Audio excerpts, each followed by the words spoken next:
Chers frères et sœurs, fidèles téléspectateurs de la Glorification Channel, je suis heureux de vous retrouver. Nous allons nous exhorter aujourd'hui sur un thème que j'ai intitulé « Être un bon exemple ». Nous faisons donc les fonctions d'ambassadeurs pour Christ. Comme si Dieu exhortait par nous, nous vous en supplions au nom de Christ, soyez réconciliés avec Dieu. Amen. Bien-aimés, les personnes de l'extérieur voient et observent votre façon de vivre, votre façon de faire face aux difficultés de la vie, votre comportement. Comprenez que vos actions, plus que vos paroles, révèlent votre personnalité.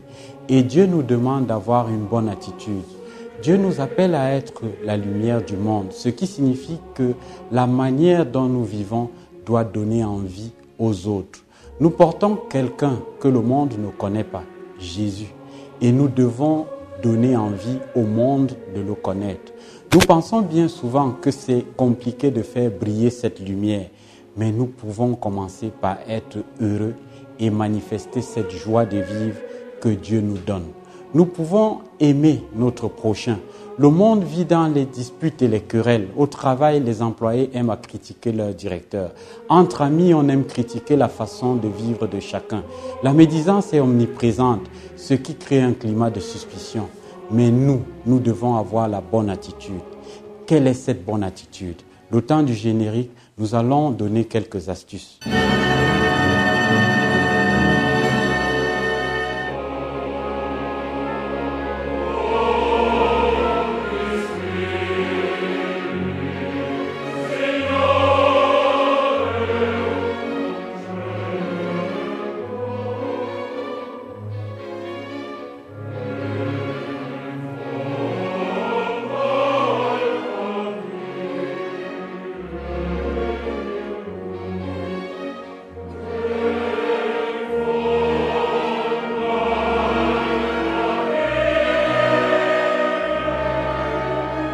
Premièrement, montrer l'exemple par notre attitude. Elle commence par remercier Dieu chaque jour pour ce que nous avons, notre emploi, notre famille, notre santé. Nous devons également nous interdire de critiquer ou de calomnier. Enfin, nous devons exercer notre ministère de témoin de Christ envers le monde. Dieu donne la joie de vivre. Ainsi, il est important que nous manifestions cette joie au quotidien, car c'est ainsi que nous sommes témoins de Dieu. Recherchez la paix et la joie dans votre cœur. Pour cela, vous devez rejeter toutes les pensées qui vous tourmentent et qui vous attristent, car ce sont elles qui vous empêchent de vivre heureux. Vous devez vous focaliser sur le bon et non pas sur le mauvais. Que ce soit à l'école, au travail, auprès de nos fréquentations, nous avons tous un ministère à exercer. Nous ne devons ni juger ni condamner le monde, mais nous devons manifester la lumière de Dieu. Elle est en chacun de nous car nous sommes tous porteurs de Christ et nous devons la montrer au monde. Ainsi, notre comportement ne doit pas être critique ni condamnateur, mais il doit manifester la bonté et l'amour de Dieu. C'est cela être un bon exemple. Ne pensez pas qu'il est plus facile de faire comme le monde et de tout critiquer, de critiquer ce qui ne va pas ou ce qui va. Au contraire, cela amène le négatif dans votre vie et vous empêche d'accéder à la puissance de Dieu. Son amour se révèle au travers de votre comportement. Éprouvez-vous de la joie lorsque vous vous levez le matin? Ressentez-vous la paix dans votre cœur? C'est en tout cas ce que le monde doit voir en vous. Sachez que le monde est interpellé lorsqu'il voit une personne qui est toujours de bonne humeur. Cette personne est différente. Quoi qu'il arrive, elle garde le sourire et reste calme. Alors que moi, je m'énerve tout le temps. Comment fait-elle? Dieu nous donne la force de rester calme dans des situations où d'autres perdent patience. Il nous permet de rester en paix quand d'autres sont agités. Être enfant de Dieu signifie garder la bonne attitude et cela surprend le monde. Notre comportement est un témoignage puissant qui va amener les personnes autour de nous à se poser des questions et à s'approcher de Dieu. Ce n'est pas tout de dire « je suis chrétien ».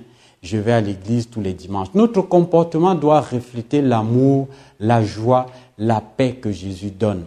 À l'inverse, le monde est heurté lorsqu'il voit une personne qui se dit être chrétienne et qui est triste ou qui critique sans cesse. Une telle attitude éloigne le monde de Dieu. Alors rejetons de notre vie la violence, la colère, la médisance et manifestons l'amour et la paix, car notre Seigneur Jésus est le Prince de paix. Nous devons réfuter la mauvaise attitude et nous efforcer d'avoir la bonne. Nous devons montrer au monde que nous sommes différents, car nous sommes porteurs de la lumière de Christ.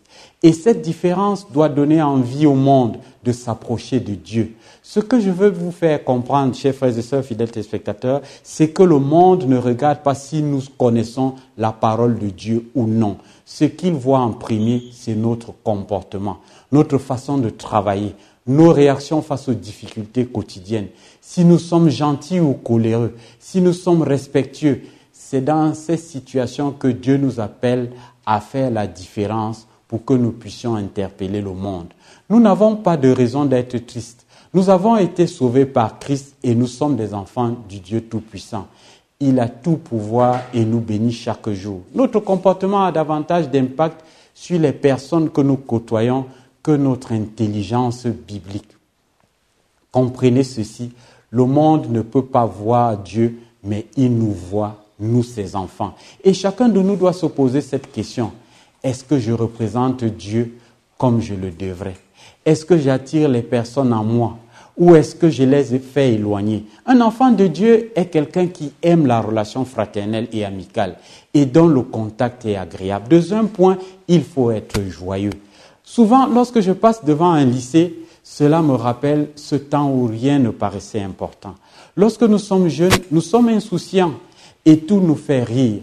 Nous ne dramatisons pas les situations et même les difficultés nous paraissent être comme des défis à relever. Nous ne donnons pas plus d'importance aux choses que ce qu'elles en ont réellement. Il y a des gens qui pensent que être joyeux n'est pas spirituel. Si des frères et sœurs se réunissent pour passer un bon temps ensemble, ce genre de personnes ne sourient pas. Ils se mettent de côté et plombent l'ambiance. Lorsqu'ils voient des chrétiens heureux et épanouis, ils les remettent en place par des versets bibliques sortis de leur contexte. En fait, le bonheur des autres chrétiens les met mal à l'aise. Certains pensent qu'il faut être toujours très sérieux en tant que chrétien et que nous n'avons plus le droit de rire. C'est tragique. Plusieurs se sentent mal lorsqu'ils passent une soirée à rire entre frères et sœurs. Il y a aussi des croyants qui disent « Paul éprouvait constamment une grande douleur et un chagrin continuel. Alors nous ne pouvons pas vraiment rire. » Mais c'est tordre les Écritures, chers frères et sœurs, d'en arriver à de telles conclusions. Et c'est surtout extrêmement religieux. Il y a des gens qui deviennent chrétiens, qui étaient auparavant des gens qui savaient rire et s'amuser. Mais lorsqu'ils deviennent chrétiens, c'est comme s'ils n'avaient plus le droit de rire et d'être joyeux. Paul nous exhorta en disant « Soyez toujours joyeux ». Il n'y a pas vraiment de quoi tergiverser dans ce verset. Cette phrase est claire, c'est un ordre. En fait, Dieu ordonne notre joie. Dieu veut que nous soyons toujours dans la joie. Il veut que nous gardions ce cœur d'enfant. Lorsque nous apprenons à ne pas nous tracasser inutilement pour des petits sujets, alors nous sommes heureux, car notre esprit est plus léger. Et cela est essentiel pour une vie joyeuse. Mais souvent, arrivés dans le monde des adultes, nous devenons tristes et soucieux. Nous chargeons de fardeau tout le poids qui nous accable. Bien évidemment, je comprends que la vie puisse être difficile, que nous puissions avoir des soucis et des tracas. Mais nous n'avons pas le droit d'être malheureux parce que Dieu nous a sauvés et il nous dit « Invoque-moi et je te répondrai ». C'est un privilège de lui appartenir, une joie même. Et nous devons manifester ce bonheur de lui appartenir. De plus, si vous êtes tout le temps dans la joie, votre compagnie sera d'autant plus agréable. Combien cela est épuisant d'être à côté d'une personne qui est négative ou qui voit le mal partout. Nous devons veiller, car nous pouvons vite nous faire absorber par cet état d'esprit négatif. Ensuite, nous n'avons plus envie de rien et nous sommes démoralisés. Mais Dieu nous invite à vivre cette paix et cette joie que le monde ne connaît pas. Souvent, la tristesse des églises est un frein qui ne donne pas envie aux gens du monde de venir à Dieu. Ils ont déjà leurs propres problèmes. Alors, ils n'ont pas envie de venir dans une église où les personnes donnent l'impression d'en avoir encore plus. Nous devons aussi comprendre que notre attitude dans l'église doit donner envie de connaître Dieu. Plus nous sommes joyeux dans un monde où les gens sont tristes, et plus nous leur donnons envie de venir à Christ, car il est la source de notre bonheur. De plus, je ne pense pas que la tristesse dans une église rende gloire à Dieu. Lorsque nous venons à l'église le dimanche matin, nous venons pour honorer Dieu, pour le remercier pour tout le bienfait qu'il nous fait et non pas pour être triste, ni pour avoir le visage crispé. Bien évidemment, je comprends qu'un chrétien traverse des difficultés qui l'affectent. Cela m'arrive à moi aussi. Mais nous ne devons pas rester focalisés sur nos problèmes, car nous avons un grand Dieu. Peu importe ce qu'il m'arrive, Dieu me fait la promesse de m'en délivrer. Alors chaque jour, je m'efforce de garder mon cœur dans la paix et dans la joie. Cette attitude n'est pas le fruit de mon caractère, mais de ma confiance en Dieu. Nous ne venons pas à l'église pour nous donner bonne conscience, mais pour honorer Dieu. Et l'une des meilleures façons de le faire est d'être joyeux. Le monde doit voir cette différence. Il doit sentir qu'il y a en nous quelque chose de plus qu'il a envie de découvrir. Mes frères et mes sœurs, fidèles téléspectateurs, cette réflexion est valable pour la jalousie ou l'hypocrisie.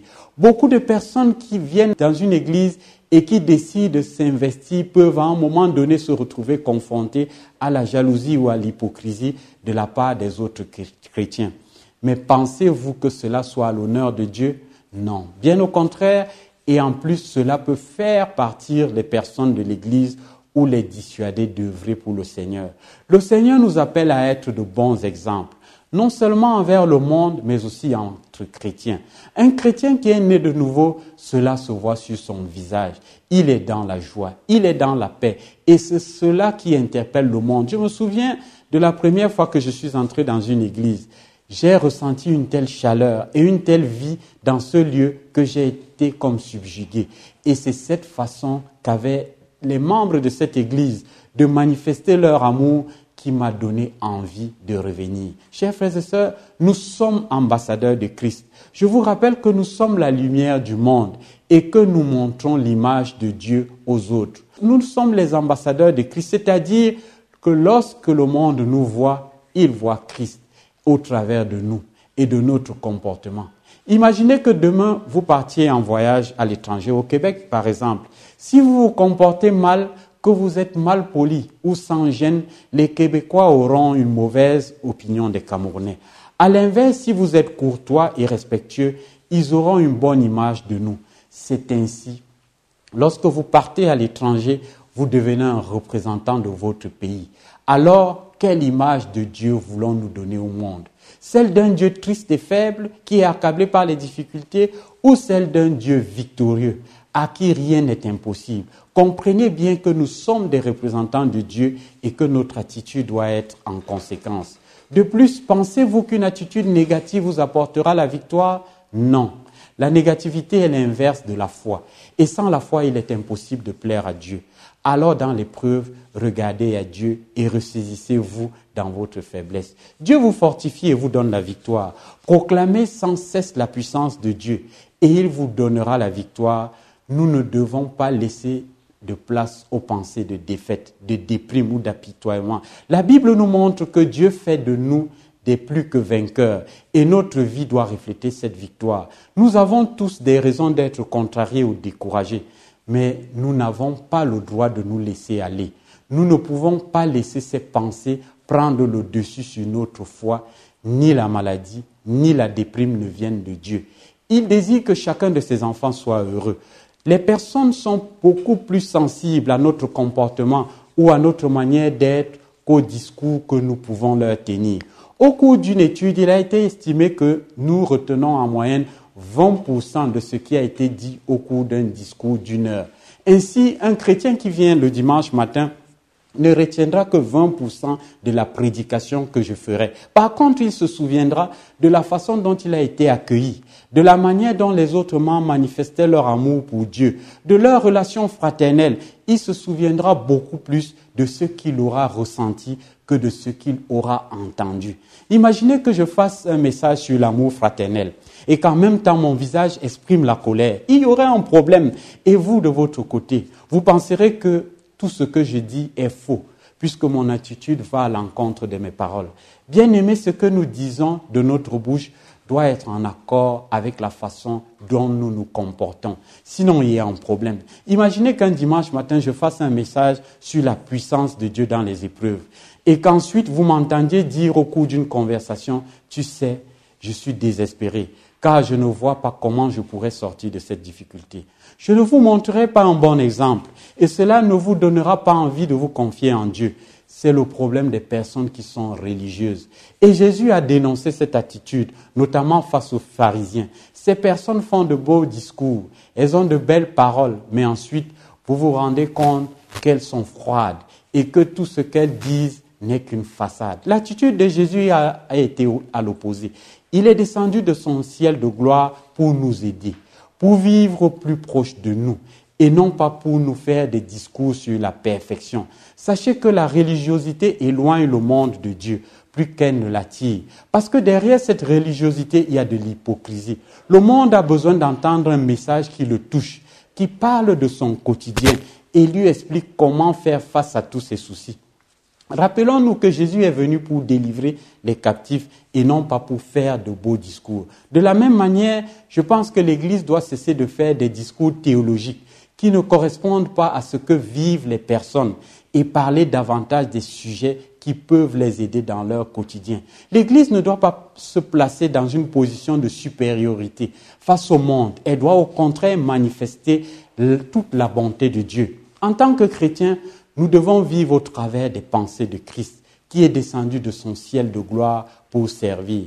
Jésus s'est adapté à ce que vivaient les personnes qu'il côtoyait. Chaque fois qu'il s'adressait à elles, il parlait de leurs problèmes et prenait des exemples de leur quotidien. Et s'il devait revenir aujourd'hui, il serait à l'écoute de ce que nous vivons aujourd'hui. Il parlerait des difficultés auxquelles nous devons faire face actuellement. Quel regret de voir toutes ces personnes qui ne viennent plus à l'église car elles entendent un message qui ne correspond pas à leur quotidien, parce qu'elles ne trouvent pas de réponse face aux difficultés qu'elles rencontrent chaque jour. Beaucoup de chrétiens pensent que seul notre pasteur est un serviteur de Dieu, qu'elle est la seule personne à avoir un ministère. Mais c'est faux. Je peux vous dire que vous avez tous un ministère, celui d'être ambassadeur de Dieu.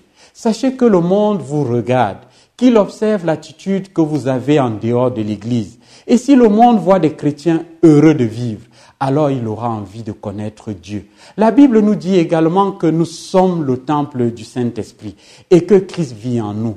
Mais nous ne devons pas garder cela pour nous. Dieu nous appelle au contraire à partager cet amour, à répandre cette espérance autour de nous. C'est alors que le monde sera interpellé. Chacun de vous est un messager de Dieu. Vous pouvez interpeller une personne simplement en souriant et en manifestant votre joie de vivre, celle que Dieu vous apporte. Vous n'avez pas besoin de faire de longs discours de théologie pour convaincre les gens de venir à Dieu. Cela ne marche pas. Votre meilleur témoignage est votre comportement, votre manière d'être. Commencez par sourire, par avoir des paroles encourageantes et n'entrez pas dans des conversations qui critiquent, qui parlent de rumeurs. Soyez heureux même lorsque vous allez au travail. Sachez que c'est une bénédiction de Dieu. Alors, quand les personnes vous verront, elles diront de vous, mais elle a quelque chose en plus. Quelque chose qui la rend heureuse de vivre et j'ai envie de savoir ce que c'est. Le monde vous observe et voit votre façon de réagir. Et s'il se rend compte que votre manière de vivre porte du fruit, il aura envie de faire comme vous. C'est aussi pour cela que le Seigneur nous invite à porter du fruit, à manifester de la joie, de la paix, de l'amour envers notre prochain. Face à ces manifestations, le monde sera secoué et interpellé, car il verra tout le bonheur que peut apporter Dieu. C'est un défi que nous devons relever. Saurons-nous montrer l'exemple par notre attitude? Saurons-nous manifester toute la joie que nous pouvons ressentir lorsque nous appartenons à Dieu? Saurons-nous vivre dans la loyauté, la joie, la paix, l'amour, le pardon, la réconciliation et la sanctification? Nous sommes des témoins de Christ et nous devons rechercher à l'honorer au travers de notre façon de vivre. Si nous vivons selon les pensées de Dieu, alors nous devenons de nouvelles créatures et notre attitude est transformée.